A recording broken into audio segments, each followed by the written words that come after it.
Kiana, and welcome back to my channel. As you guys can see from the title of this video, we are going to be doing my January wrap-up. In the month of January, I read 5 books, which is not that bad. I read 3 books that were on my TBR when I originally wanted to read 5, but I'm still continuing on with those 2 books in February, so it still counts for me. And then I read 2 other books. I have 3 physical books right here and then 2 ebooks. So let's just go ahead and get started with this video. For those who don't know, I like to do my wrap-ups in the order of the books that I read. So the first book I read and finished this month is Heartstoppers Volume 4 by Alice Oseman. This is, of course, a 5 out of 5 stars. I absolutely love this series so much. So since it's volume 4, I'm going to talk about volume 1 and then a little bit about this. So in volume 1 we meet Nick and Charlie. Nick is younger than Charlie, and he was outed in school by his ex-boyfriend for being gay.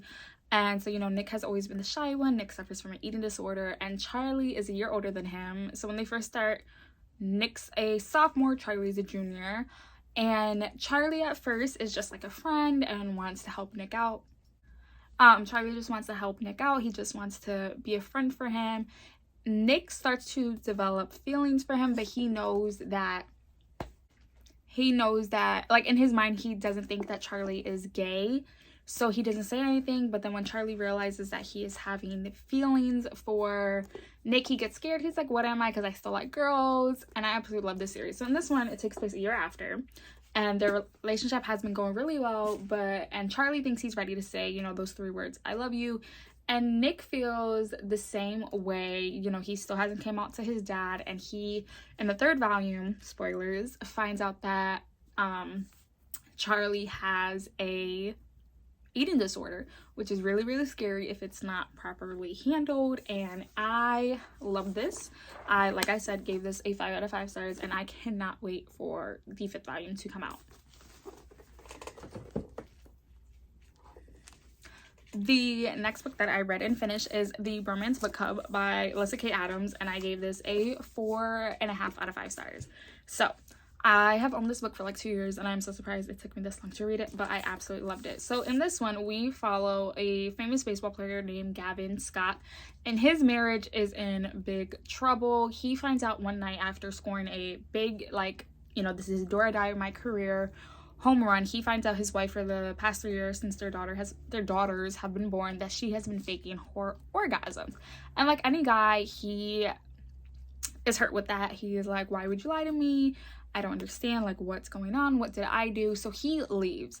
And then when he realizes, you know, she doesn't want me to fight, he gets the help of his friends that have formed a bromance book club, and they read novels, and the novels that they read in this club help them with their situations to try to get, you know, their wives or girlfriends back. So the one that they're reading is a Regency novel titled Courting the Countess, and they have to coach Gavin on saving his marriage.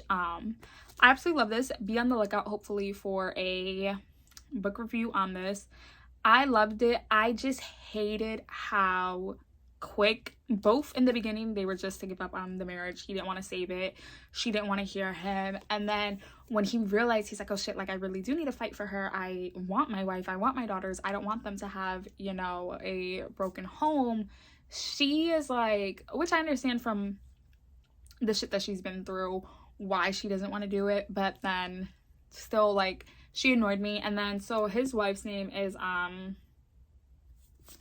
my god, what is his wife? Thea. So Thea has a sister named Liv, and when Gavin moved out, Liv moved in, and the sister annoyed the shit out of me because, again, the sisters Thea and Liv went through something when they were younger, so they don't necessarily trust all men. But because of that, Liv was like, oh, he's lying, you know, he's doing this and this, and she just wanted her sister to give up, which really, really annoyed me because Thea at some points was like, oh, but I want to get back with him, but I don't know, but I want to, and Liv was just like, no, don't do it. And that, like, annoyed the shit out of me. But yeah, I will be releasing a book review very soon. I tabbed it up so we can talk about what the tabs mean. But yes, I did enjoy this. I gave this a 4 out of 5 stars, and I cannot wait to read the 2nd book of this month. The 3rd book I read, and I'm surprised again it took me this long to read it, is The Tree Dragon Society. I forgot who it's by, but I gave it a 4 stars. We follow a little girl I'll insert her name here, and she is technically supposed to be studying under her mother to become a blacksmith. She's like, you know, there's not a lot of us left and all this, but then she sees like a little dragon floating by, and she's like, oh, like, let me bring you home so no one can lose you. So she brings them back to these two old men and finds out that they are part of the Tea Dragon Society. Every one of these dragons represents a different tea, and she learns that there was a bunch of them, and then something happened and it left just the two of them. And I thought it was really cute and I enjoyed it, and I gave it a 4, as I said, out of 5 stars, and I do want to continue on. I think there's like 2 other books left. I know it was like a big hype on BookTube a couple years ago, so again, very happy that I read it. The third book I read was, of course, Fairy Tail Volume 10 by Hiro Mishima. I had said I wanted an Ezra background story because I absolutely love these characters. This one's Ezra. Ezra is like the mother hen of them. She keeps them all in check, and so I wanted a backstory of her, and I got it in this one. So it says on the back, Ezra Scarlet is the most butt-kick woman in Fairy Tail, but in the past, this indomitable fighter was a slave. Now she finds out her companions have completed the evil device they were forced to build when held in slavery, the Tower of Heaven.